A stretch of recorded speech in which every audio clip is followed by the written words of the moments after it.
पहला सवाल है which of the following quantities remain the same in all part of series circuit. Option में है करंट, वोल्टेज, पावर और रेजिस्टेंस। तो इनमें से कौन सा ऑप्शन सही है जो सीरीज सर्किट के हर पार्ट पे हमें इक्वल मिलता है? तो इसका सही आंसर होगा करंट। इसका सही आंसर होगा करंट, क्योंकि I is equal to I1 is equal to I2 is equal to I3। मतलब सीरीज सर्किट के हर पार्ट पे हमें करंट क्या होता है, सेम मिलता है। सेकेंड क्वेश्चन है the relationship between the resistance of a conductor R, specific resistance rho, length L and cross section area A is. Option A R is equal to rho L upon A. इसका सही answer है option A R is equal to rho L upon A. Question number 3 the specific resistance of a wire depends upon. Option A length, cross section area, dimension and material. तो specific resistance होता है वो हमेशा depend करता है इसके material, हमेशा depend करता है इसके मटेरियल पर। तो इसका सही आंसर है option D material. Question number 4 the unit of magnetic flux is. Option A tesla, option B weber, option C pascal and option D farad.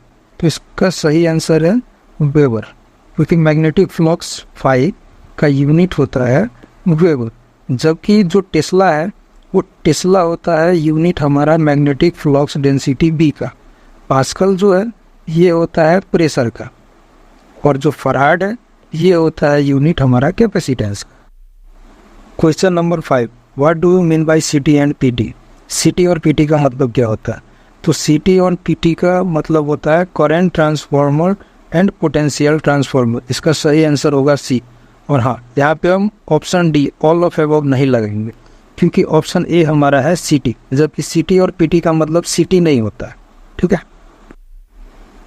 Question number 6 which among these is a method of wiring. Option A joint box, option B T system, C looping system, B all of above. तो इनमें से कौन सा system wiring का system है? तो इसका सही आंसर है option D all of above, क्योंकि ज्वाइंट बॉक्स या टी सिस्टम एक ही सिस्टम है। इसमें हम करते क्या है कि एक डिस्ट्रीब्यूशन बॉक्स में हम तार को ज्वाइंट करके अलग अलग फेज निकालते हैं, जिसे हम कहते हैं ज्वाइंट बॉक्स। टी सिस्टम में क्या होता है, जैसे एक न्यूट्रल लाया और यहाँ से 2-3 न्यूट्रल निकाल दिया, चारों को छीन करके एक जगह ज्वाइंट किया। जबकि सी नंबर है लूपिंग सिस्टम। लूपिंग सिस्टम में क्या होता है कि अगर हमारे पास 1, 2, 3, 4 स्विच है तो मेन फेज लाए और मेन फेज उन चारों में शॉर्ट कर देते हैं, इसे कहते हैं लूपिंग सिस्टम। इसलिए हमारा आंसर है ऑल ऑफ एल।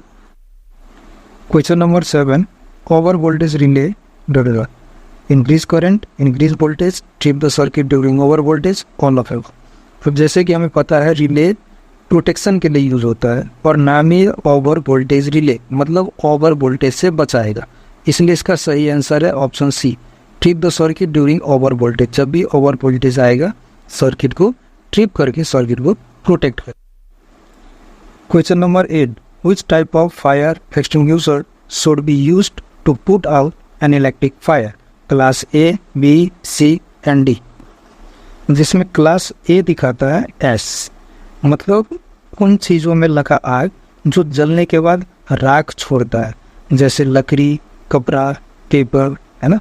इस क्लास ए टाइप एक्सटिंग्विशर में वाटर जेट का यूज होता है, इसमें वाटर जेट का यूज होता है।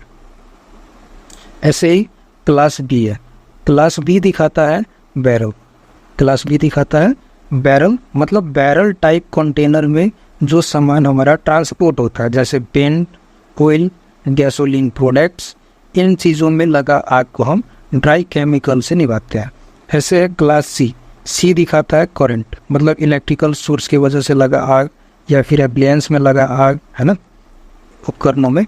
इन चीज़ों को निभाने के लिए हमारा यूज होता है CO2 कार्बन डाइऑक्साइड। ऐसे क्लास डी है। डी दिखाता है डायनामाइट। डायनामाइट मतलब जो विस्फोटक हो सकता है, इंडस्ट्री में कुछ मेटल्स वगैरह में आग लग सकता है, जैसे बर्निंग मैग्नीशियम हुआ, मेटल हुआ।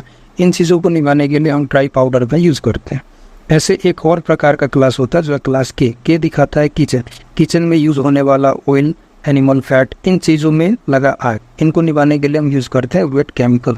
तो जैसे हमारा क्वेश्चन है कि इलेक्ट्रिक फायर को निभाने के लिए कौन सा क्लास का एक्सटिंग्विशर यूज़ किया जाता है, तो इसका सही आंसर है ऑप्शन सी, क्योंकि सी दिखा रहा है current electric fire. Question number 9, what will be the power consumption when 100 bulbs each of 100 watt are connected across 220 volt 5 ampere supply. Option है 10,000 वाट, 20,000 वाट, 5,000 वाट और 50,000 वाट। तो देखिए यहाँ पे गौर करने वाली बात है, हमें ये नहीं बताया गया है कि सीरीज़ में कनेक्ट है या पैरेलल में कनेक्ट है। इन जनरल आप देखिए, अगर एक बल्ब हमारा 100 वाट का है तो हमारा पावर कंजप्शन कितना होगा 100 वाट। अगर यही 2 बल्ब रहे तो 2 × 100 मतलब 200 वाट।